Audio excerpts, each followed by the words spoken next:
Welcome to the Talent Optimization Podcast, the go-to podcast for CEOs and HR professionals wanting to bridge the gap between the strategy and tactical implementation of talent optimization within their organizations.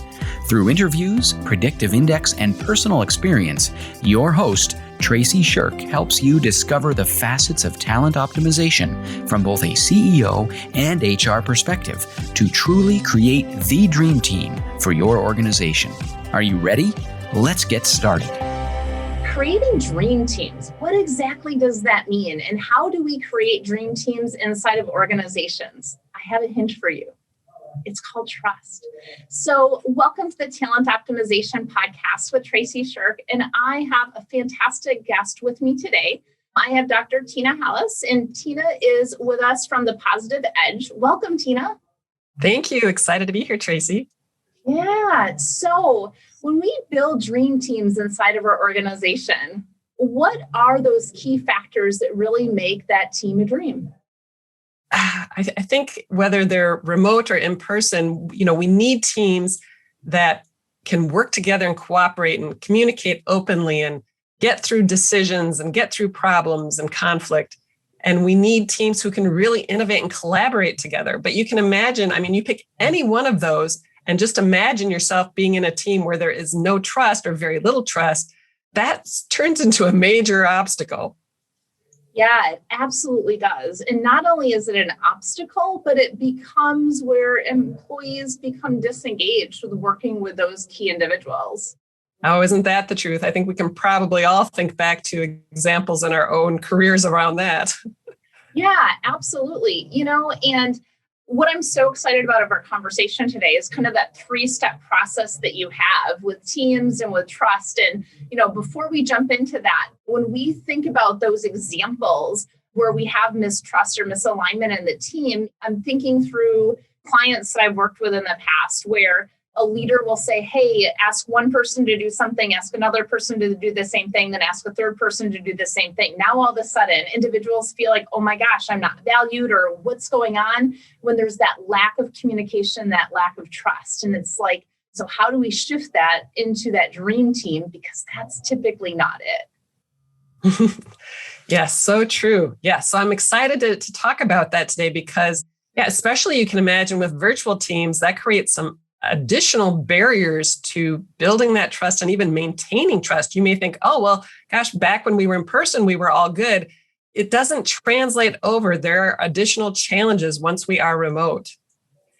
Absolutely. And when we're working remote, what is really important about individuals understanding themselves and their own personality styles and perspectives with how that impacts trust on a team? That to me is one of the first important steps, is just to realize that, we think that we understand reality, that we see the world as it is. But one of the biggest things I've learned from my studies of positive psychology and working with clients is that, we interpret the world around us. We all have our own unique perspectives. And so just understanding and appreciating that fact is a huge first step. And realizing that it can be the same project, it can be the same situation, but as team members, we might all have different perspectives on what's going to be easy, what's going to be hard, what should be the priorities. And that can create a lot of friction, as you can imagine. Absolutely. And with those perspectives, some of it is just based on how we're wired from our personality types. And then it leads into that communication, right? So what are those key communication pieces? So when we look at understanding and appreciating team members, how do you do that? Yeah, well, like we just said, first, just understanding that we're all different, and then realizing a little bit of what shapes our perspective. Why is it that this, teammate over here is pushing so hard to get things done, or maybe this teammate over here is always disagreeing with our ideas? And if we think about it, I think of it like a web. There's all this overlay and interaction, but the nodes on this web include things, like you said, personality type, but also our past experiences, what we've been trained in, even our childhood, our strengths, things like even what generation we're from, all of these, what department we work in. That I remember seeing a lot in my corporate days. All of these things create a filter on how we see and interpret these situations and problems and challenges. But to your question, how do we then address that? Again, understanding that. And then I have some key ideas I'll share a little bit later on how we really can adapt, because it's a major challenge to get through that. Yeah, and I'm curious, how do individuals adapt on a team, especially knowing, hey, we've got XYZ strategy that we have to implement to get a specific outcome or result? And, knowing that, hey, we're all in agreement of this is the thing that we need to do, but we don't agree on the how. And some of us are big picture and some of us are really detailed people, right? Like I heard you say earlier, hey, some of us are argumentative, and it could be because they're so concerned about those details that someone else is flying at such a high level, they don't see those details. So how do you bring all those things together? Yeah. Another one of those aha moments I had as I was back in my positive psychology day studying this and then am teaching it is a little bit of how, again, understanding and being aware of some of the neuroscience and how our brains work. Because when we are around people who are different than us, right, who see the world differently, who we perceive as different, maybe we feel like we don't know them. Again, the trust factor is missing. It triggers a response in our brain, a threat response that is similar as if someone were physically trying to harm us. And so suddenly now we get defensive or we shut down, or, there's like fight and flight response gets triggered with all that cortisol surging through our system. Definitely not a good situation for collaboration and communication. And so first, just recognizing that and recognizing some of the ways that manifests.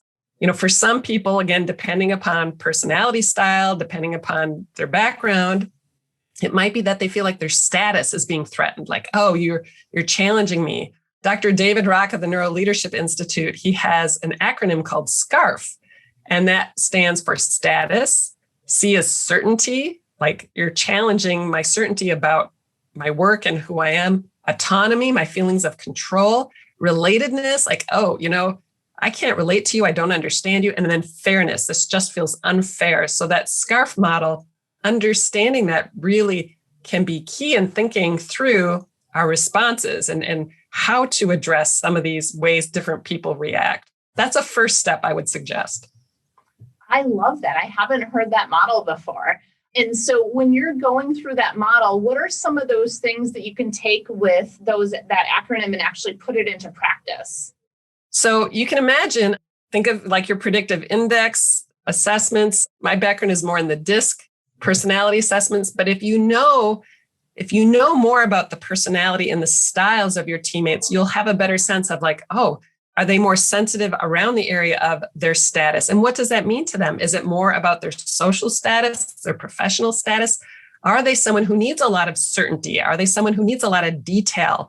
Is relatedness really important? Are they really need to connect deeply and socially to other people to gain that trust? And so kind of taking into account that SCARF model along with sort of the personality styles and having the opportunity to learn about both, right? Take the predictive index test, take another type of personality assessments, a strengths assessment, and don't just take them, but discuss them and share them and keep them top of radar so people remember, oh, hey, I'm in this team with Tom or Joe or Kim or Sally, and I need to know a little bit about their strengths, their personality, and then think about that and relate it to this whole SCARF type of model.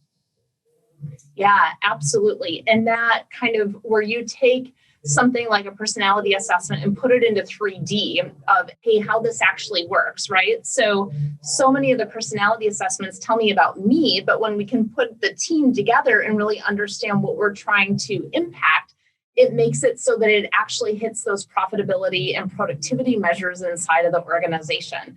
And guess what? It's just much more fun to work on a dream team. Oh gosh, that's so true. Yeah. So that part sort of addresses our differences, looking at that. But then the other piece of this is how do we find similarities, right? Again, you think about that sense of belonging or relatedness. How can we take time during our work hours to find those common grounds? And whether it's sharing life experiences, finding common values or hobbies, I always like to tell people, start off a meeting with an icebreaker, even though you all know each other, and say, hey, what are 2 to 3 other jobs you've had? What are some of your favorite places you visited? What are your favorite hobbies? Just taking a few minutes during, maybe it's every meeting, to just let people share more about who they are, because then we can find things in common and we feel that stronger connection. Yeah, absolutely. That teamwork and employee experience, right? Because if we have a team that's very results focused and driven to get results, a lot of times they never take the time for that teamwork and employee experience. And so often we need balancers on a team to balance, hey, we've got results and driven, but we're dysfunctional because we're all competing against each other. So when you have that balancer that can kind of bring the team together, we can be a much more productive team. I love that approach. Yeah, and it's fascinating to me as I study, trust in teams, but especially remote or virtual teams, however you want to talk about it. I've learned that there's actually 2 kinds of trust that's critical in this. And one is called the cognitive trust, which is like, hey, I know you're capable of doing your job. I know you have the skills. And there again, we need to learn that about each other. I need to know, hey, you're my go-to person when I have a technical issue, when I have a legal issue, whatever it might be. And then the second type of trust is that emotional trust, that I know you as a person, that I feel that connection and relatedness. And these are 2 separate things that need to be addressed both and are both critical to all those other factors of that dream team. Absolutely. So I just want to repeat this because I think that this is a great point. So we have cognitive trust and we have interpersonal trust is what I heard you say. Right. And if you look in the psychological academic papers, interestingly, they call that second trust affect or affective. And that kind of has to do with sort of our emotions and attitude around stuff. So if you run into it that way, that means the same thing, kind of that emotional, interpersonal type trust. Awesome. That is fantastic. So as we're creating dream teams, what are some of those kind of key things that organizations can do to really bring the trust in both areas, but also ensure that, we have the right people on the right seat on the bus here to impact this specific outcome that we're looking to do? Yeah. And it's funny, right? As you think about, like we were just talking about with differences, it's like, well, maybe we'd be just better off finding people who already are very similar. So wouldn't they just get along better? But you can imagine that that's not really what you want on your dream team. You need people who have different perspectives and different experiences. You want to be able to see more possibilities and more solutions. And yet having that diverse background, right, can create those challenges. So it is really about having a diverse team and then helping them appreciate their differences. The famous study around the Aristotle project that Google did, right? Helping them build that psychological safety. And I have a quote here. I just love this. This is by the head of industry at Google, Paul Santagata. He says, there is no team without trust. People need to feel heard. They need to feel that they can say their ideas without being judged. They need to share what's bothering them. They need to be able to take personal risks without being worried about being embarrassed. And so again, the activities and intention of doing these assessments like the predictive index or the DISC or the Myers-Briggs, doing strengths assessments, sharing the SCARF model so people understand a little bit about how this all blends together, and then taking intentional time for those activities to help people learn about each other, find that common ground. And I bet you probably have some things you could add to that list too. Yeah, absolutely. And looking at all those together, it's really taking those key things, and we use predictive index to really look at this and say, okay, what type of a team do you have based on the personality traits in the team? And what type of team do you need to execute that strategy? And again, it's really looking at it so that you're very specific in a workplace environment around what is the job to be done and executed on, and how do we ensure we're supporting the people to really do that? And I think I would be remiss if I didn't talk a little bit about diversity here. We've talked a lot about diverse types of behavioral types, but within this, the diversity of the individuals on our team and the different backgrounds and the cultural backgrounds is so incredibly important for us to really execute those key strategies and serve our client base. And when we talk about diversity, there's so much that's come out of it, especially lately, of the challenges and the beauty of diversity.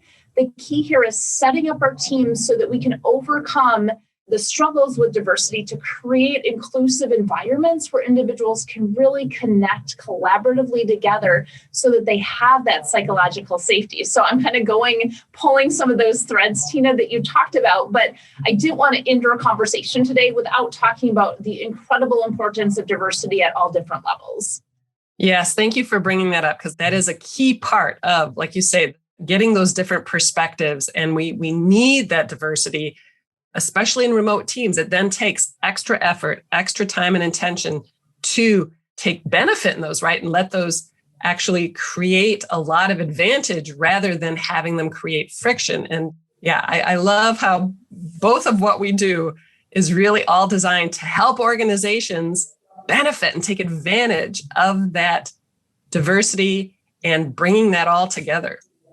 Absolutely. So as we end all of our podcasts, I'm super curious, what's one key actionable takeaway that our HR professionals listening can implement today? You know, it's interesting. In all the research and stuff I've been reading around remote teams and trust, there was a Harvard Business Review that said one of the main things that HR can do is to help build community. Now, that sounds kind of generic, but I think it really is about educating leaders in the organization on these types of assessments, on these types of activities, and the importance of trust. Awesome. And what's one key takeaway for our executives listening?